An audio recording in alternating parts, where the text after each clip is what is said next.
கல்வியில முன்னேறிய முதல் மாநிலம் தமிழ்நாடு. அப்ப இவர் அதை எங்க கொண்டே சொல்லணும்? உத்தரப்பிரதேசிலும் பீகார்லயும் கொண்டே சொல்லணும். தமிழ்நாட்டை பாருங்கடா அப்படின்னு அங்க பேசணும். நல்லா இருக்கிற இடத்துல வந்து பேசிட்டு இருந்தா என்ன அர்த்தம்? எதற்காக நாங்கள் மூன்றாவது மொழியை பள்ளியிலே கற்றுக்கொள்ள வேண்டும்? பள்ளியில கற்றுக்கொள்ள வேண்டிய அவசியம் இல்லை. வெளி மாநிலத்துக்கு வேலைக்கு போனோம்னு சொன்னா ஒரே மாசத்துல அடுத்த மொழியை கத்துக்க முடியும். அதுக்கு நான் 12 வருஷத்துக்கு மூணாவது மொழியை கத்துக்கிட்டு என்னுடைய திறமையை குறைச்சிக்கணும். தலைகளா இருந்தாலும் வந்து அப்படியெல்லாம் ஃபோர்ஸ் பண்ணலாம் இந்திய புகுத்திட முடியாது. அதெல்லாம் நடக்காது. யாரும் அதை வந்து இவங்க சொல்றதை கேட்க மாட்டாங்க. இவங்க என்ன பேசுறாலும் கேட்க மாட்டாங்க. இந்தியாவிலே தமிழ்நாட்டில் இருக்கிற அளவுக்கு ஆங்கிலத்தில் பேசக்கூடிய அந்த வல்லமை மற்ற மாநிலங்களிலே இல்லை என்பதுதான் உண்மை. அது இருமொழி கொள்கையால் வந்த விளைவு. அது உண்மையிலேயே ஒன்றிய அரசு அக்கறை இருக்கும் என்று சொன்னால் இந்தியா முழுவதும் இருமொழி கொள்கையாக்க வேண்டும். ஒவ்வொரு நாளும் தான் தலைப்புச் செய்தியில் இருக்க வேண்டும் என்று பல விஷயங்களை பேசிக் கொண்டிருக்கிறார். அதனால வந்து அவரளவுக்கு தரந்தாழ்ந்து ஒரு அநாகரிகமாக அவர் பேசிய அதற்கெல்லாம் பதில் சொல்வதற்கு நான் தயாராக. கருப்பை புற்றுநோய் குறித்த சந்தேகங்களுக்கான தங்கம் ஹோப்பை இலவசமாய் அணுகுங்கள்.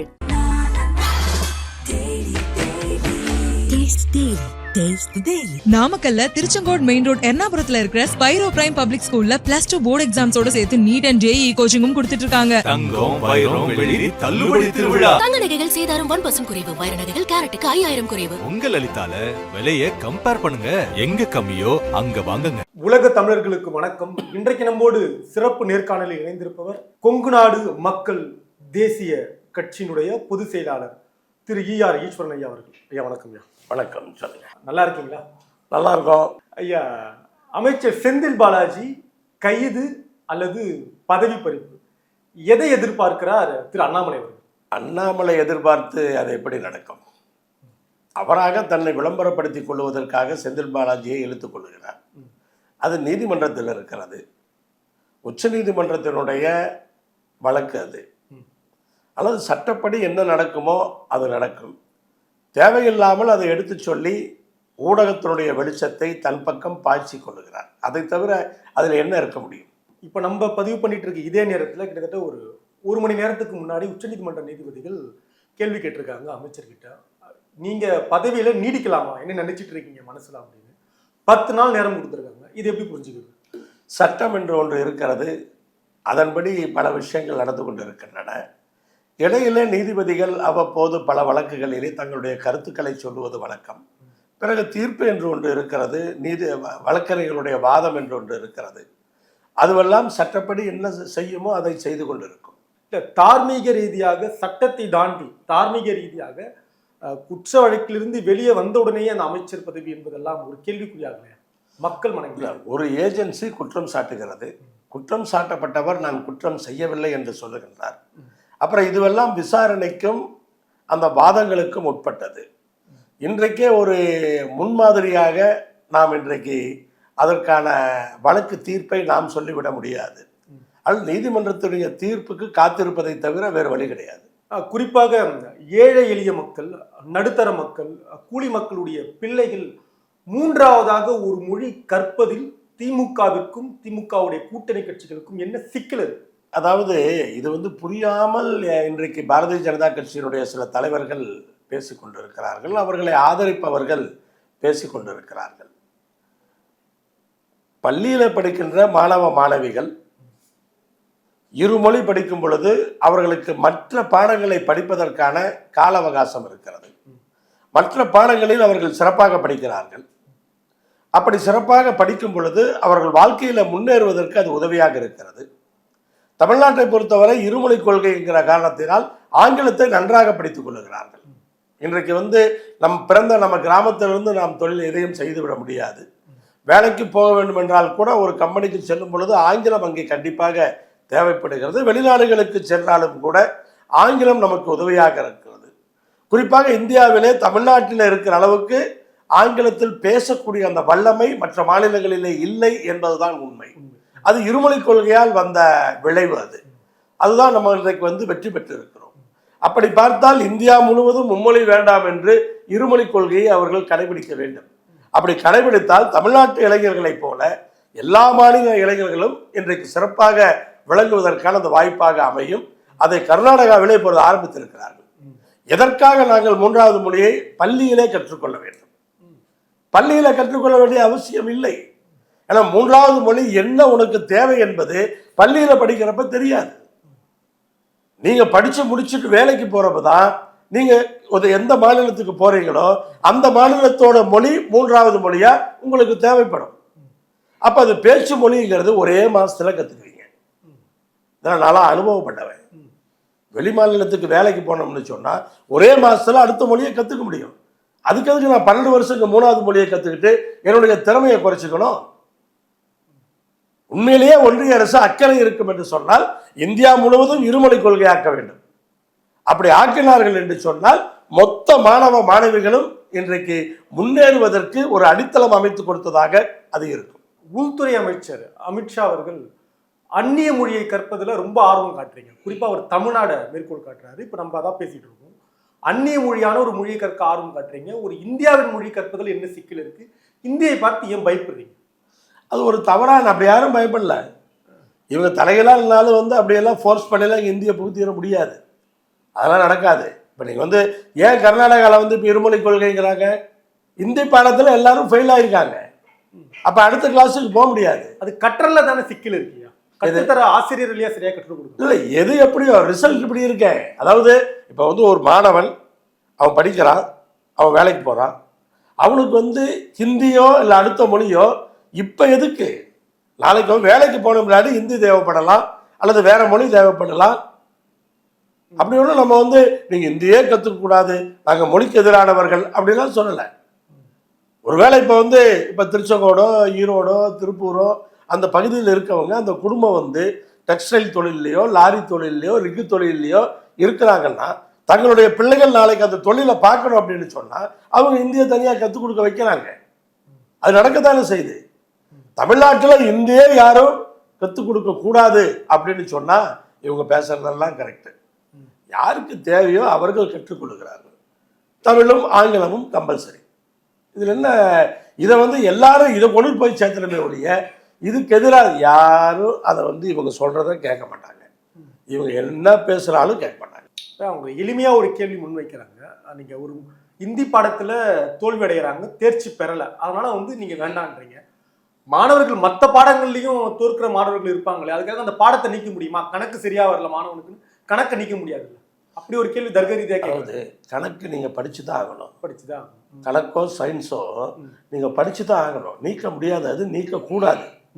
எப்படியாவது கஷ்டப்பட்டாவது படிக்கணும். தோல்வியடைந்த மாணவனும் படிச்சுதான் ஆகணும். அவங்க படிச்சுதான் ஆகணும். பட் அதுக்காக நீ படிக்கல ஃபெயில் ஆயிட்டேன்னு சொன்னா உன்னை ஸ்கூல்கிட்ட அனுப்பிச்சிருவேன்னு சொன்னா இடைநிற்றல் அதிகமாயிடும். அதனாலதான் நம்ம பரீட்சைகள் இல்லாம 10வது வரைக்கும் நம்ம நேரடியா போர்டு எக்ஸாம் கொண்டு போயிடுறோம். அப்புறம் அதாவது நீங்க பாத்தீங்கன்னா ஒரு வீட்டில் இருக்கிற குழந்தைகளே ஆரம்பத்தில் ரொம்ப மோசமா இருப்பாங்க. நீங்க அந்த 10th ஆரம்பிச்ச உடனே அவங்க அந்த வேகம் இருக்கும் பாருங்க, அப்ப விழிப்புணர்வு வந்துடும், வாழ்க்கை மேல ஒரு அக்கறை வந்துடும். அப்ப 10வதுல இப்போ படிச்சு மார்க் எடுத்துருவாங்க. அப்புறம் அப்படியே +1 +2 மார்க் எடுப்பாங்க, வாழ்க்கையில முன்னேறிடுவாங்க. ஆனா 8வது 9வதுல போய் பாத்தீங்கன்னா அவங்க மார்க் ரொம்ப கம்மியா இருக்கும். அப்ப 8வது 9வது 5வதுலாம் மார்க் கம்மியா வாங்கினா நீங்க ஃபெயில் பண்ணிட்டீங்கன்னு சொன்னா திருப்பி அடுத்த வருஷம் ஜூனியரோட படிக்கணும். கூச்சப்பட்டுக்கிட்டே வரமாட்டான் பள்ளிக்கூடத்துக்கு. இடைநிற்றல் அதிகமாக. இடைநிற்றல் இதெல்லாம் நான் ஒரு தேரியா சொல்லலை. தமிழ்நாட்டில் இடைநிற்றல் மிக மிக மிக குறைவு. மற்ற மாநிலங்களிலே இடைநிற்றல் அதிகம். காரணம் இதுதான். அமைச்சராக இருக்கக்கூடிய செந்தில் பாலாஜி ஆனாலும் சரி, அமைச்சராக இருக்கக்கூடிய சேகர் பாபு மாதிரியான ஆட்கள் ஆனாலும் சரி, இவர்களுக்கெல்லாம் குற்ற பின்னணி இருக்கு. குறிப்பா அமைச்சர் சேகர் பாபு அவர்களை ஒரு ரவுடிசம் பண்ணவர் கடந்த காலங்கள்ல அப்படின்னு குற்றம் சாட்டு வச்சிருக்காரு.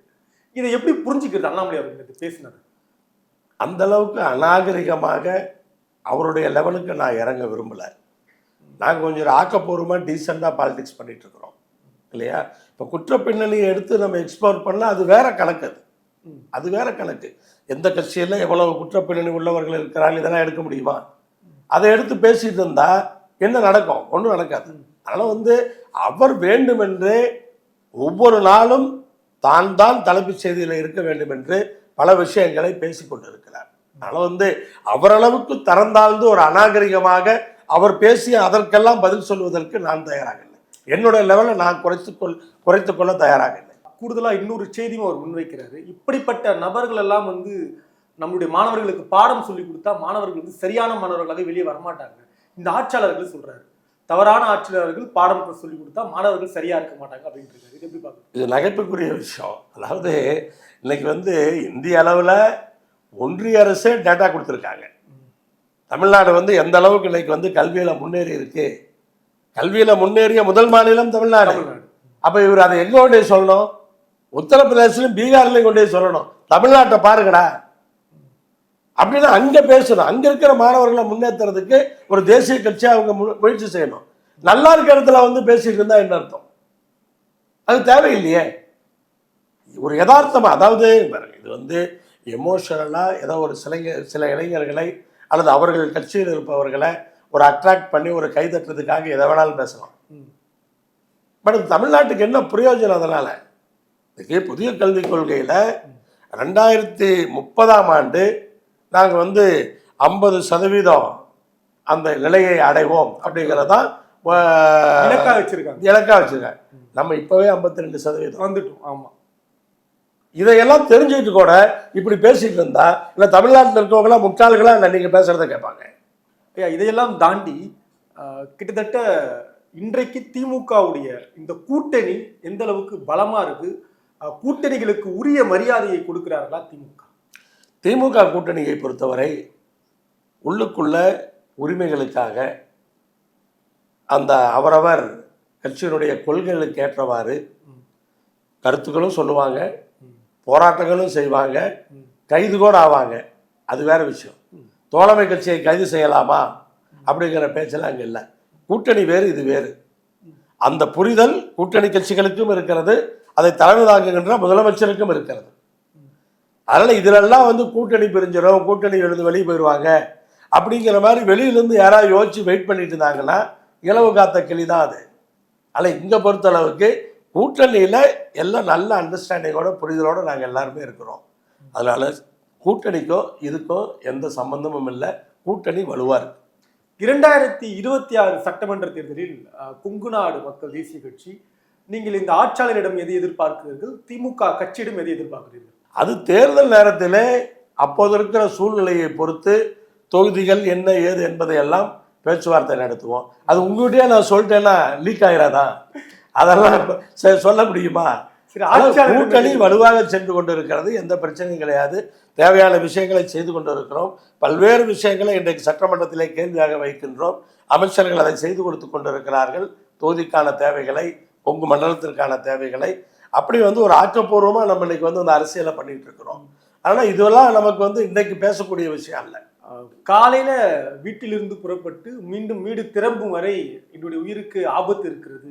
இந்த நிலையில் தமிழ்நாட்டு மக்கள் இருப்பதாக எதிர்க்கட்சி தலைவர் அவர்கள் ஒரு குற்றச்சாட்டை முன்வைத்திருக்கிறார். இது முற்றிலும் பொய் தானா, இல்லை இதில் உண்மைத்தன்மை இருக்கா, அரசியலா? எதிர்க்கட்சி தலைவர்னா அப்படிதானே பேசணும். மக்களுக்கு அவர் என்ன, திமுக ஆட்சியில சட்டம் ஒழுங்கு மிகச் சிறப்பாக இருக்கிறது, எல்லா திட்டங்களும் சிறப்பாக நடைபெறுகின்றது அப்படின்னு சொன்னா என்ன ஆகும்? ஒரு எதிர்க்கட்சி தலைவரா அப்படிதான், யார் எதிர்க்கட்சி தலைவராக இருந்தாலும் அப்படிதான் பேசுவாங்க. அதை போலதான் அவர் பேசியிருக்கிறார். மக்கள் பார்த்து கொண்டு இருக்கிறார்கள். 2026 தேர்தலிலே வாக்களிக்க போகிறார்கள். அப்ப இதுல என்ன, அதனால என்ன போகுது? இல்ல, நீங்க இப்படி கடந்து போகிற போது மக்கள் கவனிக்கும் பொழுது ஒரு அக்கறையோடு பேசுகிற எதிர்க்கட்சி தலைவரை ஒரு அரசியலாக நீங்க பார்ப்பதாக நினைப்பார்கள் இல்லையா? இல்லை, எல்லா எதிர்க்கட்சி தலைவர்களுமே அக்கறையாகத்தான் பேசுவார்கள். அவர் மட்டுமல்ல, யார் எதிர்க்கட்சி தலைவராக இருந்தாலும் தோழமை கட்சி தலைவராக இருந்தாலும் அக்கறையோடு பேசுவதனால்தான் இந்த கூட்டணி உடைந்து விடுமா என்று வெளியில பேசுகிறீர்கள். அல்ல, எல்லோருமே அக்கறையோடு தான் பேசுவார்கள். எதிர்க்கட்சி தலைவர் மட்டும்தான் அக்கறையோடு பேசுவார் என்றல்ல. குறிப்பாக பள்ளி கல்வித்துறை அமைச்சர் அவர்கள் உதயநிதி ரசிகர் மன்றத்தின் தலைவராக செயல்படுகிறார் அப்படின்னு ஒரு காட்டமான விமர்சனத்தை முன்வைத்திருக்கிறார். இதை நீங்க எப்படி பாக்குறீங்க? யாரு? அண்ணாமலை அவர்கள், திரு அண்ணாமலை அவர்கள்.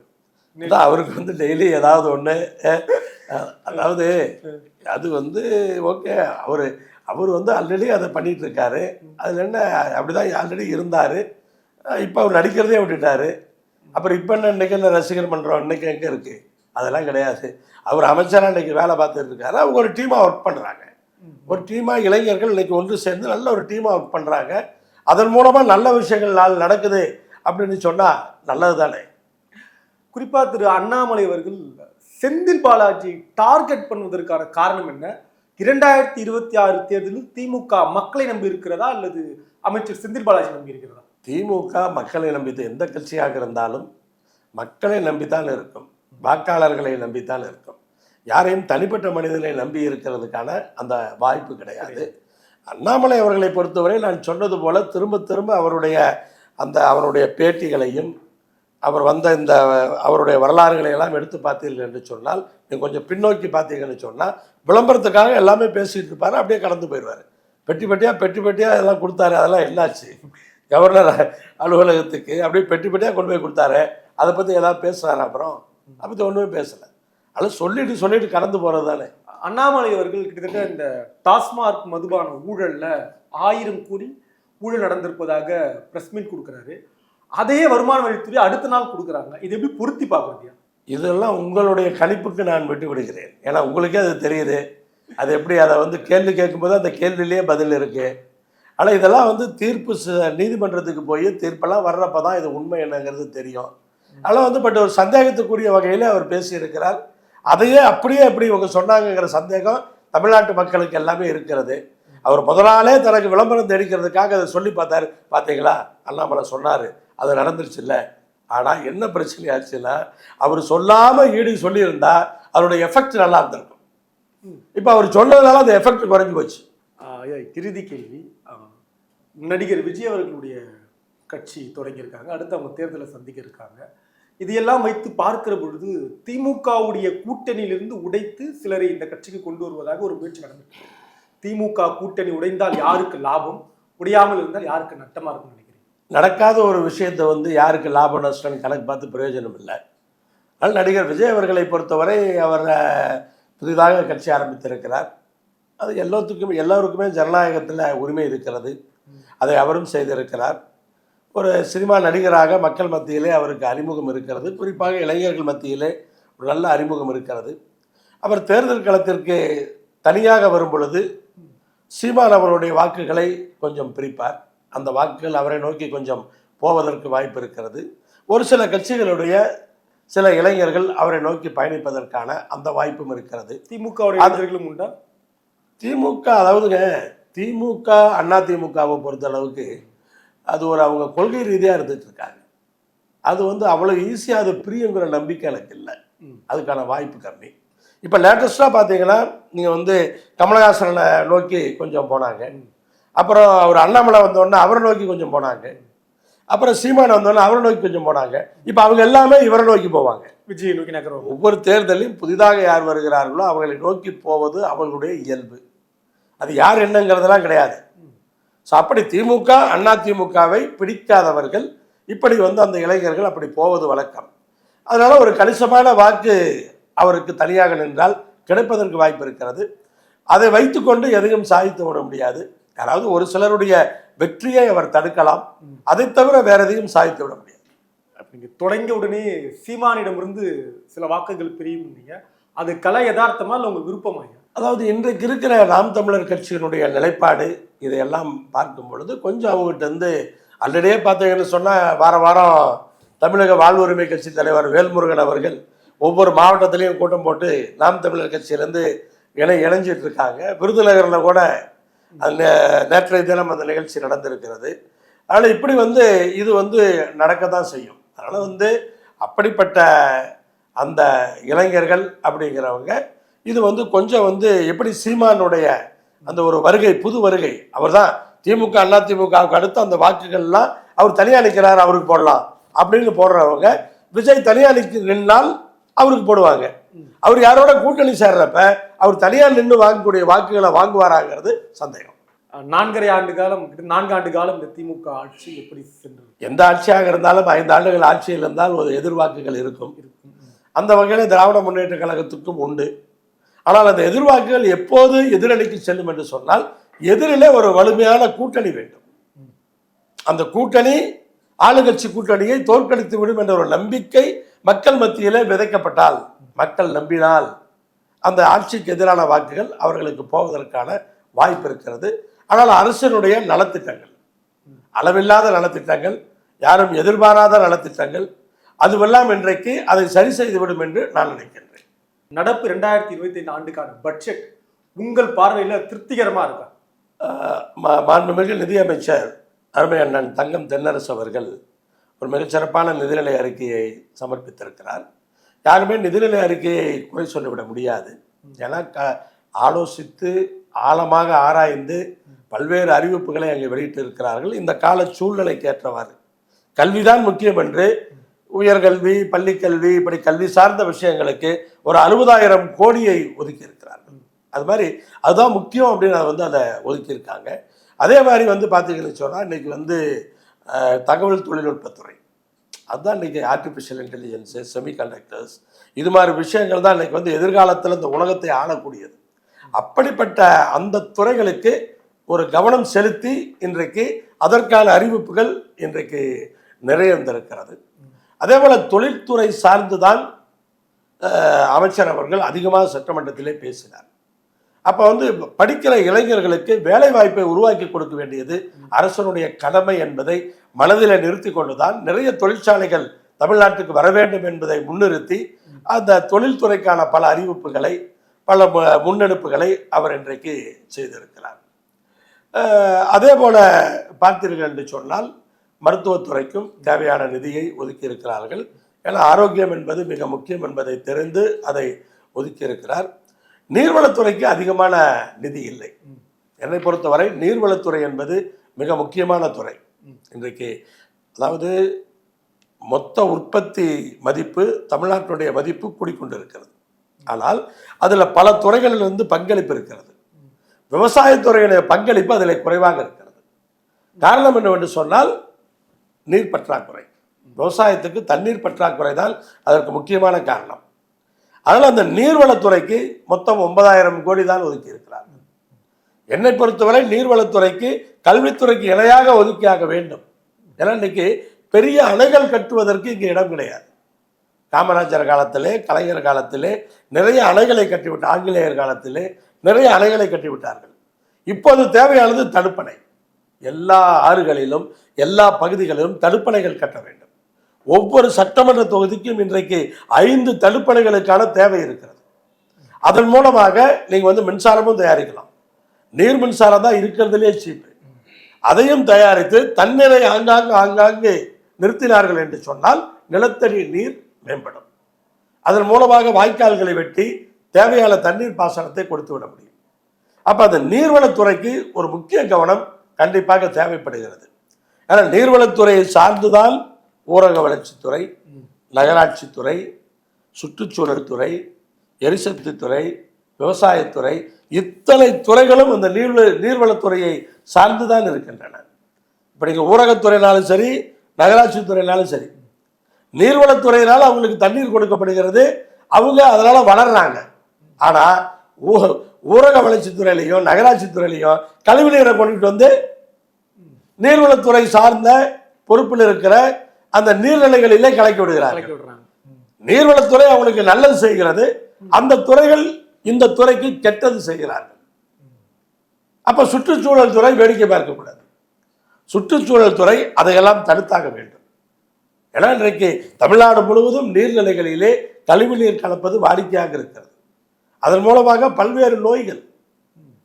அதையெல்லாம் தீர்க்க வேண்டும் என்று சொன்னால் இன்றைக்கு அதற்கான ஒரு முக்கியத்துவத்தை இந்த நிதிநிலை அறிக்கையிலே கொடுக்கப்பட்டிருக்க வேண்டும். ஆனால் என்னுடைய இந்த நிதிநிலை அறிக்கையினுடைய குறை என்பது நீர்வளத்துறைக்கு நிதி குறைவாக இருக்கிறது, திட்டங்கள் குறைவாக இருக்கு. மீண்டும் ஒரு நிகழ்ச்சியில் சந்திப்போம். நன்றி. வணக்கம். கருப்பை புற்றுநோய் குறித்த சந்தேகங்களுக்கான தங்கம் ஹோப்பை இலவசமாய் அணுகுங்கள்.